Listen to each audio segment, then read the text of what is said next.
खुलुमबाय। गिबियावनो नोंथांमोनखौ जनालि बर' रादाबाव बरायग्रोबाय। नोंथांमोननि थाखाय आं दिनै फुंबिलिनि मोननैसो खौरां लानानै फैदों। मिजिंथियो नोंथांमोनहा खौरांखौ जोबजासे नायलांगोन। बिटिआर गोजोननि नोगोर क'क्राझाराव सासे लाइमोननि गोथै सह' बोखांनो हानाय जादों। क'क्राझार नोगोरनि जेडि र'डनि साखाथियाव रुम भारा लानानै थानाय रुमनि दरखं मोखाङाव थर गैयै हालोदाव गोग्लैना थानाय थासारियाव बोखांनो हानाय जादों गोब्राबै जोखोम जानाय लाइमोनखौ। मोनथिना मोननाय बायदिब्ला थैनाय लाइमोना क'क्राझारनिनो पकिराग्राम थाना सिंनि सखापारा गामिनि बिक्रम रय 27 बोसोर बैसोनि होननानै मोनथिना मोननाय जादों। फोरमायथिनाय बायदिब्ला बिक्रम रय बिथाङा क'क्राझाराव रुम भारायाव थानानै क'क्राझार सहरनिनो गावारि फसंथान लेबरेटरियाव खामानि मावोमोन आरो न'खरा फोरमायथिबावनाय बायदिब्ला बिक्रम रय बिथाङा नार्सिं हमाव खामानि मावनाय सासे नार्सजों मोजां मोनलायोमोन। नाथाय सिख्लानि न'खरा बिसोर सानैनि मोजां मोनलायनायाव राजि गैयामोन बा बिसोर सानैजों हाबा जानो नागिरनायाव हेंथा होदोंमोन। जायनि थाखाय बिक्रम रय बिथाङा मोजां मोननाय सिख्लाजों कर्ट मेरिज खालामनो थाखाय 29 जानुवारि खालि सिख्लाखौ लिंहरनाय जादोंमोन।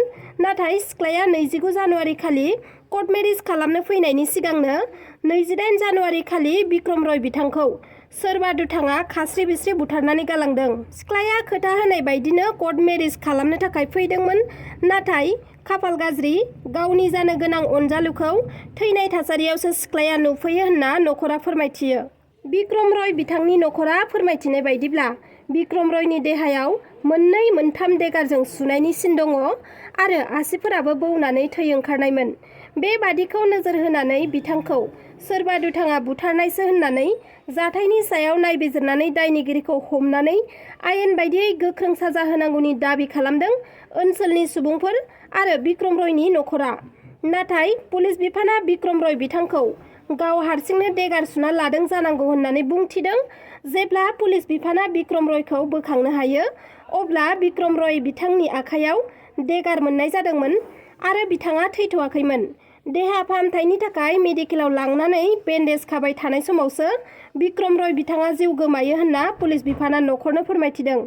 नाथाय पुलिस बिफाननि बेबादि बुंनायखौ न'खरा आरो बिक्रम रयनि लोगोफोरा गोरलैयैनो गनायनानै लानो हायाखै। नाथाय सोमोनांथावदि हरखाब कर्ट मेरिज जानो गोनां बिक्रम रयआ मानि थाखाय बेबादि खास्रि बिस्रि थैनो गोनां जाखो बेखौ नायबिजिरनायनि उनावसो मिथिना मोनसिगोन।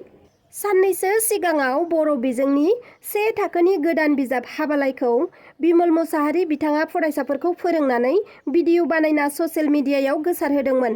बे भिडिअआ ससियेल मिडियायाव गोसारनाय लोगो लोगोनो गोबां भाइरेल जानायखौ नुनो मोन्दोंमोन आरो बर'नि माहारियारि आफाद, बर' थुनलाइ आफाद आरो दुलाराय बर' फरायसा आफाद लोगोसे गोबां मेलेमजिबि बिथांमोननि सायाव गोबां सोंखारिनाय गाज्रि मुं सुनायखौ कमेन्टनि गेजेरजों ससियेल मिडियायाव नुनो मोननाय जादोंमोन।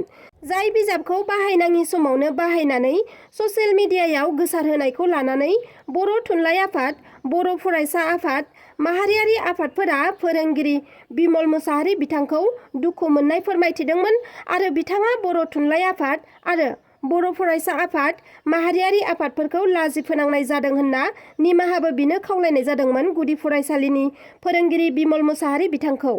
बिथांमोननि खावलायनाय लेखायैनो फोरोंगिरि बिमल मुसाहारि बिथाङा बर' थुनलाइ आफाद, बर' फरायसा आफाद आरो माहारियारि आफादफोरखौ सोंखारिनायनि थाखाय बिथांमोननिसिम मैया खौरांनि गेजेरजों निमाहा बियो।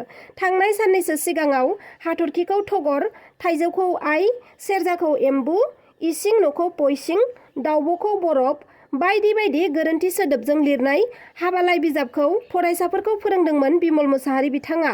बिथाङा सासे फोरोंगिरिजों लोगोसे सासे गुदि फोरोंगिरि गौथुमनि लेङाइ आफादगिरिबोमोन। बिथाङा बुंनाय बायदिब्ला 5 दिसेम्बर 2023 मायथाइयाव सानबा ट्रेनिं लादोंमोन। बिनिनो ट्रेनिं लाखांनायनि उनाव सानथामखौ फरायसालियाव डेमनस्ट्रेसन खालामनो होदोंमोन। नाथाय बिथांनि फरायसालियाव बिजाबखौ गथायनानै होनो हायाखैमोन।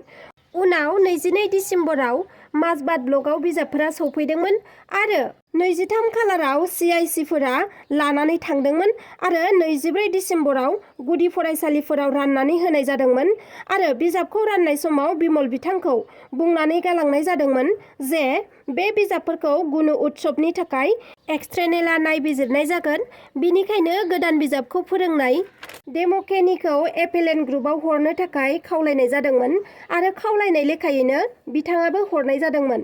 नाथाय बिजाबखौ फोरोङै फोरोङै बिथाङा ओंथि गैयै सोदोब लिरनायफोरखौ लानानै इमोसनेल जादोंमोन आरो आफादफोरखौबो बोराबनो हमदोंमोन। बेयाव बिथाङा गथ'फोरखौ फोरोंनाय जादोंमोन होननानै फोरमायथियो आरो एपेलेन्ट डाइरेक्टरनोबो बे बिजाबखौ गथायदोंमोन।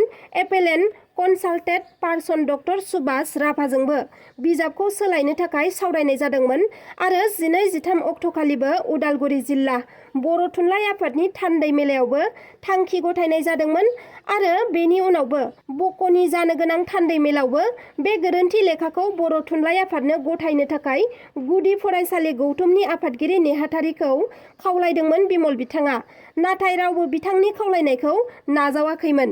बेनिखायनो रागा जोंखांनानै बिथाङा बर' थुनलाइ आफादफोरनो बे गोरोन्थि सोदोब लिरनाय बिजाबफोरखौ दिन्थिनो थाखाय बे भिडिअखौ बानायनाय जादोंमोन होननानै बिथाङा बुंथियो आरो बर' थुनलाइ आफादा माब्लाबाबो थाइजौखौ आइ बुङा।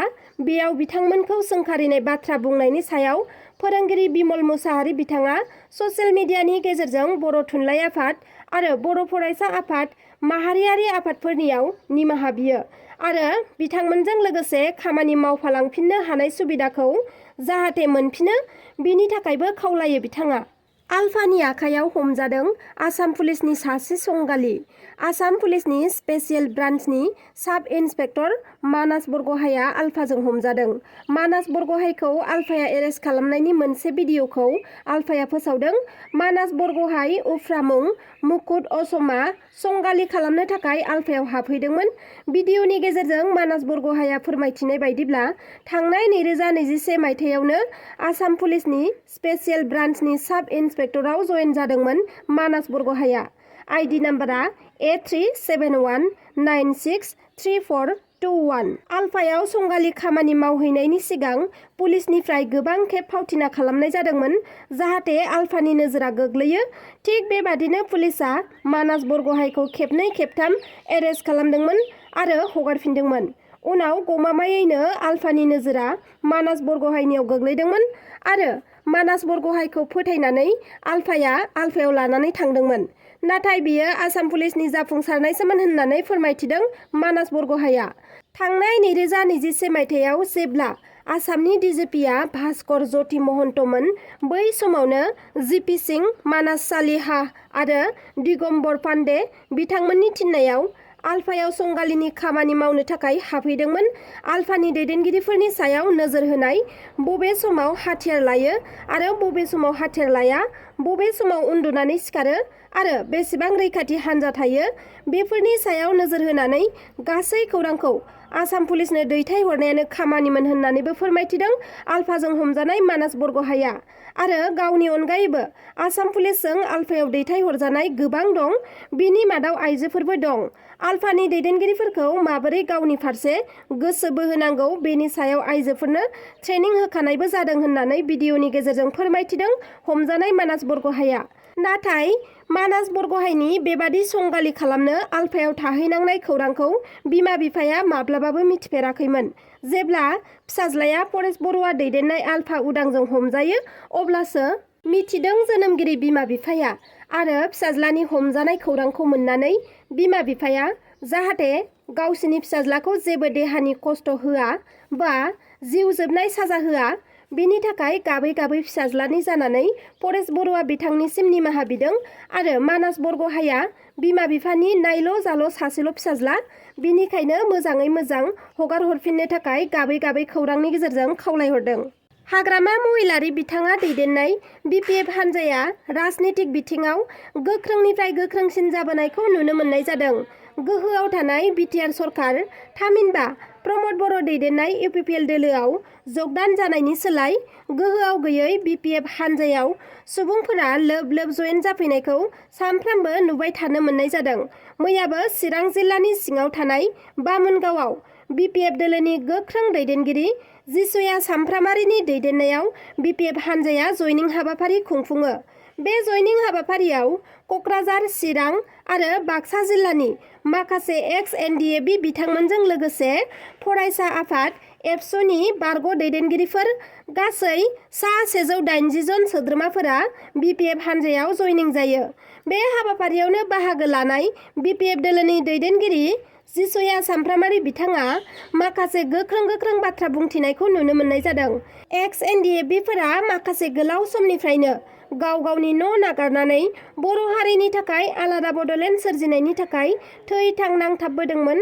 नाथाय बिथांमोननि जिउ बाउसोमनानै नांथाबबोनाय सिमां मिजिंफोरा दिनै बिटिआर गोरोबथा खालामनायनि गेजेरजों थेर-बेथेर जालांबाय।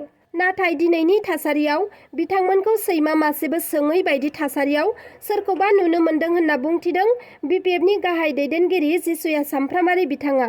दासिमनि खौराङा बेखिनियानोमोन। नोंथांमोना आंनि खौरांखौ जोबजासे नायजोबलांनायनि थाखाय रोजा रोजा साबायखर थाबाय। आरो जुदि नोंथांमोना आंनि चेनेलखौ साबस्क्राइब खालामाखैब्ला सानफ्रामबोनि खौरां मोननो थाखाय साबस्क्राइब खालामनानै लादो।